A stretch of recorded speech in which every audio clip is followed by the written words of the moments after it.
That shut down my whole tour, and I'm like, man, I was ready to release this music. I was ready to do XYZ. I want to be more than just the low points of myself. Life is going to be challenging. The proper response is not to remove yourself from discomfort. What's something you believed 5 years ago that you no longer believe today? I don't know if I will full on say I didn't believe it, but I was very uncertain. What's your name and what do you do? Joseph Solomon, and I'm just a creative, an artist in general, mostly known right now for like singing, but yeah, just a creative. I ask creatives how they take care of themselves in their business. Could I ask you a few questions? Let's do it. What's a failure that ended up being a blessing in disguise? This may come off as a little insensitive because I understand how it affected a lot of people, but it felt like failure at the time, which was the pandemic. I think a lot of artists, I was literally set to go on tour when the pandemic, when Rudy Gay started touching microphones and stuff, that shut down my whole tour. And I'm like, man, I was ready to release this music. I was ready to do XYZ. Yeah, that pivot just forced me to get creative in a different way, and it opened me up to a new audience. I started making different type of content, doing covers and stuff, and just trying stuff that I hadn't done before, and it like changed my life. So it felt like, I don't know if necessarily failure, but it definitely was like a huge disappointment that I didn't realize was actually working in my favor. So what's something you believed 5 years ago that you no longer believe today? I don't know if I will full on say I didn't believe it, but I was very uncertain if things didn't go exactly as the best way possible, then I wouldn't be able to pivot.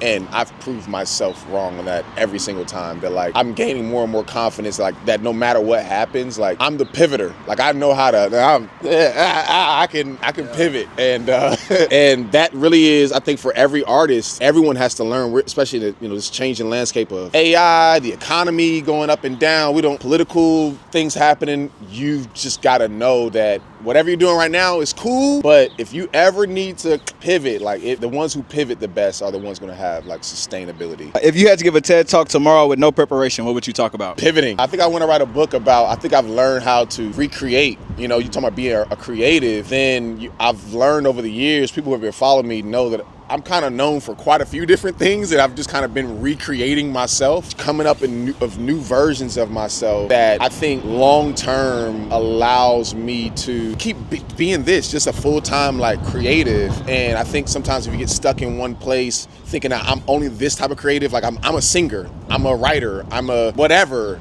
I don't believe any artist is one particular thing. I think all creatives are just that, creatives. You just happen to be choosing music as the outlet for that, but it may be something completely different. And so just learning to pivot and recreate, I think I've become somewhat of an expert in that. Why is it important for you as a creative to prioritize taking care of your health holistically? Man, what artist said this? I forget now, so I don't want to misquote, but I really do believe that your art is an extension of your mind. It is your mind, and whatever condition it is in, it's going to pour out into the art, specifically on what type of art you want to put out. Now, obviously, if you're in a very bad mental health space for a long time, there's music that expresses that, and that's cool, and there's art that expresses that, and I think that's great for that recognition. But I think for me, I want to be more than just the low points of myself. Like what I put into the world, I want to put out hope and love and joy and peace and contentment, and I have to possess those things if I can speak truly about it to other people through my art. So that's huge.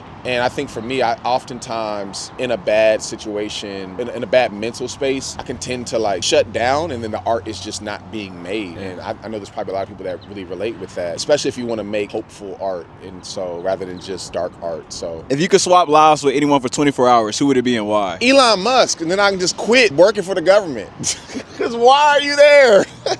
That or Frank Ocean, because I feel like he made his art and then dipped and is minding his business. Just I'm cool, I'm content. Him or Andre, they made the art and it's like. Would you play the flute, or what would you do? Honestly, probably the piano. I really want to learn the piano this year, and I regret not doing that as a kid. So that might become my thing. I put out a piano album, and compared to my piano peers, probably wouldn't be that great, but I did it. What's a bad piece of advice you hear all the time? I think people are becoming aware that this is bad advice too. So I don't think I have a unique little insight on this, but we've put so much emphasis on mental health in a great way, creating boundaries and don't always do what serves other people, but consider yourself and so forth. And I think that's great, but then I feel like we've overcorrected to a hyper individual. If something is tough, then you can just like, if a relationship, if a friendship or whatever, if someone's not serving you, then you can just like let it go. And it's like, no, like life is going to be challenging. The proper response is not to remove yourself from discomfort, but to learn how to exist well with discomfort. Because no matter where you go, there's going to be struggle, there's going to be suffering, there's going to be discomfort. It's not so much about trying to control what you can't control, but controlling what you can control, and the things that you can't, learn to exist well with them.